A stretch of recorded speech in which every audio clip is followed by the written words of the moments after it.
ಶಿವಮೊಗ್ಗದ ಸೊರಬ ಪಟ್ಟಣದಲ್ಲಿರುವ ಕಾನುಕೇರಿ ಉರ್ದು ಶಾಲಾ ವಾರ್ಷಿಕೋತ್ಸವ ಹಾಗೂ ಸಾಂಸ್ಕೃತಿಕ ಕಾರ್ಯಕ್ರಮ ನಡೆಯಿತು. ಈ ಕಾರ್ಯಕ್ರಮದ ಅಧ್ಯಕ್ಷತೆಯನ್ನು ಶಾಲೆಯ ಎಸ್ಟಿಎಂಸಿ ಅಧ್ಯಕ್ಷರಾದ ಅನೀಸ್ ಅಹಮದ್ ಅವರು ವಹಿಸಿದ್ರು. ಈ ಸಂದರ್ಭದಲ್ಲಿ ಪುರಸಭೆಯ ಸದಸ್ಯರುಗಳು, ಶಾಲೆಯ ಎಸ್ಟಿಎಂಸಿ ಎಲ್ಲ ಪದಾಧಿಕಾರಿಗಳು, ಶಿಕ್ಷಣ ಅಧಿಕಾರಿಗಳು ಮತ್ತು ಶಿಕ್ಷಕರು ಹಾಗೂ ವಿವಿಧ ಸಂಘಟನೆಯ ಪದಾಧಿಕಾರಿಗಳು ಕೂಡ ಭಾಗಿಯಾಗಿದ್ರು. ಇವರುಗಳ ಮುಂದೆಯೇ ಶಾಲೆಯ ಎಸ್ಟಿಎಂಸಿ ಅಧ್ಯಕ್ಷ ಅನೀಸ್ ಅಹಮದ್ ಅವರು ಮಾತನಾಡಿ ತಮ್ಮ ಅಸಮಾಧಾನವನ್ನು ಹೊರಹಾಕಿದ್ರು. ಇದನ್ನು ಕೇಳಿದ ನೆರೆದಿದ್ದವರು ಮೌನಂ ಸಮ್ಮತಿ ಲಕ್ಷಣಂ ಎನ್ನುವಂತೆ ಮೂಕ ಸಾಕ್ಷಿಯಂತೆ ಕುಳಿತಿದ್ರು.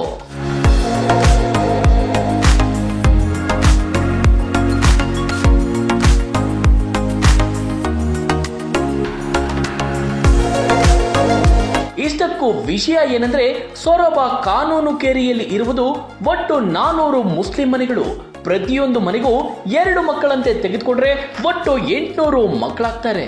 ಆದ್ರೆ ಶಾಲೆಗೆ ಬರುವಂತಹ ಮಕ್ಕಳು ಕೇವಲ 125 ಮಾತ್ರ. ಮಕ್ಕಳ ಶಾಲಾ ಹಾಜರಾತಿ ಗಣನೀಯವಾಗಿ ಕಡಿಮೆ ಆಗ್ತಿದೆ. ಇದಕ್ಕೆ ಕಾರಣ ಶಾಲೆಯಲ್ಲಿ 125 ಮಕ್ಕಳಿಗೆ ಇರುವುದು ಒಂದೇ ಶೌಚಾಲಯ. ಗಂಡು ಮಕ್ಕಳು ಮತ್ತು ಹೆಣ್ಣು ಮಕ್ಕಳು ಒಂದೇ ಶೌಚಾಲಯವನ್ನು ಬಳಸುವಂತಹ ದುಸ್ಥಿತಿ ಈ ಶಾಲೆಯಲ್ಲಿದೆ. ಇಂತಹ ಇನ್ನು ಹಲವು ಅವ್ಯವಸ್ಥೆಗಳನ್ನು ಕಂಡು ಪೋಷಕರು ತಮ್ಮ ತಮ್ಮ ಮಕ್ಕಳನ್ನು ಬೇರೆ ಬೇರೆ ಖಾಸಗಿ ಶಾಲೆಗಳಿಗೆ ಅನಿವಾರ್ಯವಾಗಿ ಕಳುಹಿಸುವಂತಾಗಿದೆ. ಎಲ್ಲರಿಗೂ ನಮ್ಮ ಶಾಲೆ ಮೇಲೆ ಎಲ್ಲರೂ ಬಂದು ನಮಗೆ ಇದು ಎರಡೇ ಶಾಲೆ 400 ಮನೆ ಇದ್ದಾವೆ.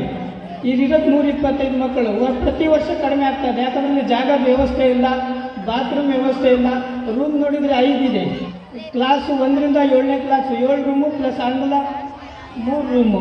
ನೆಕ್ಸ್ಟ್ ಸಲ ಮತ್ತು 4ನೇ ಕ್ಲಾಸ್ ಆಗ್ತೈತೆ. ಅಲ್ಲಿಗೆ 11 ಕ್ಲಾಸ್ ಆಯಿತು. 5 ರೂಮ್ ಇದೆ. ಹೇಗೆ ಮೇಂಟೆನೆನ್ಸ್ ಮಾಡಬೇಕು ಅನ್ನೋದು ನಮಗೆ ಗೊತ್ತಾಗ್ತಾ ಇಲ್ಲ. ನಿಮ್ಗೆ ಗೊತ್ತಿದ್ರೆ ಸ್ವಲ್ಪ ತಿಳಿಸ್ಬೇಕು. ಮತ್ತು ಇದೆಲ್ಲ ಮಾಡೋದಕ್ಕೋಸ್ಕರ ನನ್ನೊಬ್ಬ ಅಲ್ಲ, ನಮ್ಮ STMCಯವರು ಎಲ್ಲ ಹೆಣ್ಣು ಮಕ್ಕಳಿರ್ಬೋದು, ನಮ್ಮ STMC ಕಮ್ಯುನಿಟಿಯವರು ಎಲ್ಲರೂ ಸಹಕಾರ ಮಾಡಿದ್ದಕ್ಕೆ ಇಂಥದ್ದೆಲ್ಲ ಕೆಲಸ ಆಗ್ತಾ ಇದೆ. ನಮ್ಮ ಸ್ಕೂಲ್ ಇಂಥ ಫಂಕ್ಷನ್ ಮಾಡಿದ್ದಕ್ಕೆ ಇವತ್ತು ಪ್ರಸನ್ನ ಕುಮಾರ್ ಅವರು 50,000 ರೂಪಾಯಿ ಕೊಟ್ಟರು ಏನಾದರೂ ಕೆಲಸ ಮಾಡ್ಬೋದು. ಇದೇ ಥರ ಫಂಕ್ಷನ್ ಆಗ್ತಾ ಇದ್ದಾರೆ ಅಥವಾ ಏನಾದರೂ ನೀವು ಎಲ್ಲರೂ ಬಂದು ಒಟ್ಟಾಗಿರಿ, ನಾವು ಮಾಡೋಣ. ಯಾಕೆ ಪ್ರೈವೇಟ್ ಸ್ಕೂಲಲ್ಲಿ 8,000ರಿಂದ 10,000 ರೂಪಾಯಿ ಸಂಬಳ ತಗೊಂಡವರು ಅವ್ರ ಮಕ್ಕಳಿಗೆ ಅಲ್ಲಿ ಕಳಿಸ್ತಾರೆ. ಇಲ್ಲಿ ಗೌರ್ಮೆಂಟಿಂದ ಸಾಕಷ್ಟು ಸಂಬಳ ಕೊಡ್ತಾರೆ. ಓದಿಗೆ ಯಾಕೆ ಕಳಿಸಲ್ಲ ಇಲ್ಲಿ? ಸ್ನೇಹಿತರೆ, ಇಷ್ಟೇ ಅಲ್ಲದೆ ಈ ಶಾಲೆಯ ಮತ್ತೊಂದು ದುರಂತ ಏನು ಗೊತ್ತೇ? ಈ ಶಾಲೆಗೆ ಒಟ್ಟು 1 ಎಕರೆ 1 ಗುಂಟೆ ಜಮೀನು ಮಂಜೂರಾಗಿದ್ದು ಈಗ ಶಾಲೆಯ ಜಾಗ ಇರುವುದು ಕೇವಲ 11 ಗುಂಟೆಯಲ್ಲಿ. ಇನ್ನುಳಿದ 30 ಗುಂಟೆ ಜಾಗ ಎಲ್ಲಿಗೋಯ್ತು ಸ್ವಾಮಿ ಅಂತ ಕೇಳಿದ್ರೆ ಯಾರಿಗೂ ಗೊತ್ತಿಲ್ಲ. ಇದಕ್ಕೆ ಸಂಬಂಧಪಟ್ಟ ತಹಶೀಲ್ದಾರ್ ಅವರಿಗೂ ಕೂಡ ನಾವು ಮನವಿ ಮಾಡಿಕೊಂಡಾಗ ಅವರಿಂದಲೂ ಕೂಡ ಯಾವುದೇ ಸ್ಪಂದನೆ ನಮಗೆ ಸಿಗಲಿಲ್ಲ ಎಂದು ಶಾಲೆಯ STMC ಅಧ್ಯಕ್ಷ ಅನೀಸ್ ಅಹಮದ್ ಅವರು ಬೇಸರ ವ್ಯಕ್ತಪಡಿಸಿದ್ರು. ಇವತ್ತೇನಾಗಿದೆ ಅಂದ್ರೆ, ಇದು 1 ಎಕರೆ 1 ಗುಂಟೆ ಜಾಗ ನಮ್ಮ ಸ್ಕೂಲಿಂದು. 400 ಮನೆ ಇದಾವೆ ಮುಸ್ಲಿಮ್ಸ್ ಮನೆ ಕಾನ್ಕೆರೆಯಲ್ಲಿ. 400 ಮನೇಲಿ ಒಂದೊಂದು ಮನೇಲಿ 2 ಮಕ್ಕಳಿದ್ದಾರೆ. ಆದರೂ ಇಲ್ಲಿ ಶಾಲೆಗೆ ಯಾಕೆ 125 ಮಕ್ಕಳಿದ್ದಾರೆ, ಪ್ರತಿ ವರ್ಷ ಕಡಿಮೆ ಆಗ್ತಾ ಇದ್ದಾರೆ ಅಂದರೆ, ಇಲ್ಲಿ ಒಂದೇ ಒಂದು ಶೌಚಾಲಯ ಇದೆ. ಗಂಡು ಮಕ್ಕಳು ಹೆಣ್ಣು ಮಕ್ಕಳಿಗೆ ಒಂದು ಶೌಚಾಲಯ ಇದೆ. ಇದು ಇಲ್ಲ, ಒತ್ತಂಗ ದುರಸ್ತಿ ಇಲ್ಲ. 1 ಎಕರೆ 1 ಗುಂಟೆ ರೆಕಾರ್ಡಲ್ಲಿದೆ. ರೆಕಾರ್ಡಲ್ಲಿ 1 ಎಕರೆ 1 ಗುಂಟೆ ಇದೆ. ಆದರೆ ನಮಗೆ ಸಿಕ್ಕಿದ ಜಾಗ 11 ಗುಂಟೆ. ಮಿಕ್ಕಿದ 30 ಗುಂಟೆ ಜಾಗ ಇಲ್ಲ. ಇದು ಯಾರಿಗೆ ಕೇಳಬೇಕು? ತಹಸೀಲ್ದಾರಿಗೆ ಹೋಗಿ ಸರ್ವೇದವ್ರಿಗೆ ನಮ್ಮ ಅಳತೆ ಮಾಡಿಕೊಡಿ ಅಂದರೆ ಅವ್ರು ಸರ್ವೇದವ್ರು ಏನು ಹೇಳ್ತಾರೆ, ನಮಗೆ ನಕಾಶೆ ಕೊಡಿ ಅಂತಾರೆ. ನಕಾಶೆ ಕೊಡಿ ಅಂತಾರೆ. ತಹಸೀಲ್ದಾರಿಗೆ ಕಳೆದ್ರೆ ಮಿಸ್ ಆಗಿದೆ ಅಂತಾರೆ. ಪ್ರಸನ್ನ ಕುಮಾರ್ ಹತ್ರ ಹೋಗಿದ್ದೀವಿ. ಅವರು ನಮಗೆ ಬೇಲ್ಸಿಗೋಸ್ಕರ 5,000 ರೂಪಾಯಿ ದೇಣಿಗೆ ಕೊಟ್ಟಿದ್ರು. ಯಾಕಂದರೆ ನಾವು ಹೋಗಿ ಕೇಳಿದರೆ ಕೊಡ್ತಾರೆ, ಯಾರು ಬೇಕಾದ್ರು ಮಾಡಬೇಕು. ಇವತ್ತು DR ಶ್ರೀಧರ್ ಅವರ ಹೆಸರಲ್ಲಿ ಪ್ರಸನ್ನ ಕುಮಾರ್ DRS ಟ್ರಸ್ಟಿಂದ 50,000 ರೂಪಾಯಿ ದೇಣಿಗೆ ನಮ್ಮ ಶಾಲೆಗೆ ಕೊಟ್ಟಿದ್ದಾರೆ. ಅವ್ರಿಗೆ ವಿಶೇಷವಾಗಿ ನನ್ನ ಹುಡುಗರು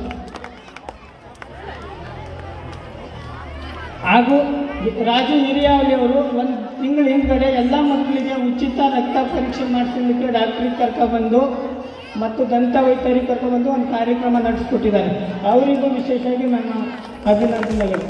ನಂತರ ಪುರಸಭೆ ಸದಸ್ಯ ಪ್ರಸನ್ನಕುಮಾರ್ ದೊಡ್ಮನಿ ಅವರು ಸರ್ಕಾರಿ ಶಾಲೆ ಉಳಿಸೋಣ ಅಭಿಯಾನಕ್ಕೆ 50,000 ನಗದು ನೀಡಿ ಮಾತನಾಡಿದರು. ವಿದ್ಯಾ ಕಲಿತಂತ ಮಕ್ಕಳು ತಂದೆ ತಾಯಿಯನ್ನು ಚೆನ್ನಾಗಿ ನೋಡಿಕೊಳ್ಳಬೇಕು. ಈಗಾಗಲೇ ಸರ್ಕಾರವು ಕೂಡ ಎಲ್ಲರಿಗೂ ಸರ್ಕಾರದ ಸವಲತ್ತುಗಳನ್ನು ನೀಡುತ್ತಿದೆ. ಇದರ ಜೊತೆಗೆ ಯಾರಾದರೂ ಇಂತಹ ಶಾಲೆಗಳಿಗೆ ಸ್ವಲ್ಪ ಮಟ್ಟಿಗಾದರೂ ಧನ ಸಹಾಯ ಮಾಡಿದರೆ ಇಂತಹ ಶಾಲೆಗಳು ಉಳಿಯುತ್ತವೆ ಎಂದು ಹೇಳಿದರು. ಕೂಡ ಸರ್ಕಾರ ಸೌಲಭ್ಯಗಳನ್ನು ಕೊಡ್ತಾ ಇದೆ. ಎಲ್ಲ ಮಕ್ಕಳು ಕೂಡ ವಿದ್ಯಾವಂತರಾಗಬೇಕು, ಅವರು ಉನ್ನತ ವ್ಯಾಸಂಗವನ್ನು ಮಾಡಬೇಕು ಅಂತಕ್ಕಂಥದ್ದನ್ನು ಹೇಳಿದರು. ಅವ್ರು ಹೇಳಿದ ಮೇಲೆ ನನಗೆ ನನ್ನ ತಂದೆ ನೆನಪಾಗ್ತಾರೆ. 2018 ಸೆಪ್ಟೆಂಬರ್ 5ನೇ ತಾರೀಕಿಗೆ ಇದೇ ಶಾಲೆಯಲ್ಲಿ ಒಂದು ಕ್ಲಸ್ಟರ್ ಮಟ್ಟದ ಪ್ರತಿಭಾ ಕಾರಂಜಿ ಆಗ್ತದೆ. ಅವರು ಗೆಸ್ಟಾಗಿ ಬಂದಿರ್ತಾರೆ. ಅವರು ಒಂದು ಮಾತು ಹೇಳ್ತಾರೆ, ಮಕ್ಕಳು ತಾಯಿಯ ಋಣವನ್ನು ಮರಿಬಾರದು ಅಂತ. ಅಂದರೆ ಓದಿದಂತಹ ಮಕ್ಕಳು, ವಿದ್ಯೆಯನ್ನು ಕಲಿತಂತಹ ಮಕ್ಕಳು ಯಾವತ್ತೂ ತನ್ನ ತಂದೆ ಮತ್ತು ತಾಯಿಯ ಋಣವನ್ನು ಯಾವ ಕಾರಣಕ್ಕೂ ಮರಿಬಾರದು. ಅವರು ಋಣ ಅಂತ ಹೇಳಿದರೆ ಕೇವಲ ಊಟ ಹಾಕಿದ ತಂದೆ ತಾಯಿಗಳಾಗಿರ್ಬೋದು, ಬೆಳೆಸಿದಂಥ ಪೋಷಕರಾಗಿರ್ತಕ್ಕಂಥವ್ರಾಗಿರ್ಬೋದು, ಹಾಗೆ ವಿದ್ಯೆ ಕಲಿಸಿದ ಈ ಟೀಚರ್ ಆದಂಥ ಮಾತೃ ಸ್ವರೂಪದ ತಾಯಿಯಂದರನ್ನು ಕೂಡ ಆ ವಿದ್ಯಾರ್ಥಿಗಳು ಮರಿಬಾರದು. ಆಮೇಲೆ ವಿದ್ಯೆಯನ್ನು ಕಲಿಸಿದಂಥ ಈ ಏನು ಭೂಮಿ ಏನಿದೆ, ಈ ಭೂಮಿಯನ್ನು ಕೂಡ ಮರಿಬಾರದು ಅಂತಕ್ಕಂಥದ್ದು ನನ್ನ ಚಿಂತನೆ. ಅವರು ಅವತ್ತೇ 2018ರಲ್ಲಿ ಹೇಳಿದರು. ಕಾರಣ ಇಷ್ಟೇ, ನಾವು ಯಾವುದೇ ರೀತಿಯಾದ ಉನ್ನತ ಸ್ಥಾನಕ್ಕೆ ಹೋದರೂ ಕೂಡ ನನ್ನ ಶಾಲೆಯ ಅಭಿವೃದ್ಧಿ, ನಾನು ಓದಿದಂಥ ಶಾಲೆಯನ್ನು ಯಾವ ಕಾರಣಕ್ಕೂ ಮಕ್ಕಳು ಮರಿಬಾರ್ದು. ನಮ್ಮದು ಏನಾದರೂ ಒಂದು ಕೊಡುಗೆ ಕೊಟ್ಟರೆ ಮಾತ್ರ ಶಾಲೆಯ ಅಭಿವೃದ್ಧಿ ಪಥದಲ್ಲಿ ಸಾಗ್ತದೆ ಅಂತಕ್ಕಂಥದ್ದು ನನ್ನ ಚಿಂತನೆ. ಇಲ್ಲಿ ನಡೆದಿರ್ತಕ್ಕಂಥ ಎಲ್ಲ ತಾಯಂದಿರು ನೋಡಿದ ಮೇಲೆ ನನಗೆ ಭಾಳಷ್ಟು ಸಂತೋಷ ತಂತು. ಶಾಲೆಯ ವಾರ್ಷಿಕೋತ್ಸವದಲ್ಲಿ ಮಕ್ಕಳು ಕೂಡ ನೃತ್ಯ ಮಾಡುವ ಮೂಲಕ ಬಂದಂತಹ ಎಲ್ಲ ಪೋಷಕರಿಗೆ, ಸಾರ್ವಜನಿಕರಿಗೆ ಮನರಂಜನೆ ನೀಡಿದರು.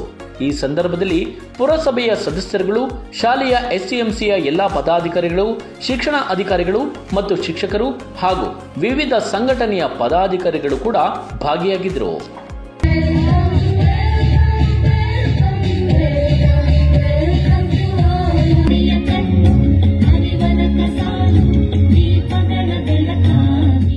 ವಿಜಯ್ ಗೌಳಿ, TV12 ಕನ್ನಡ, ಸೊರಬ.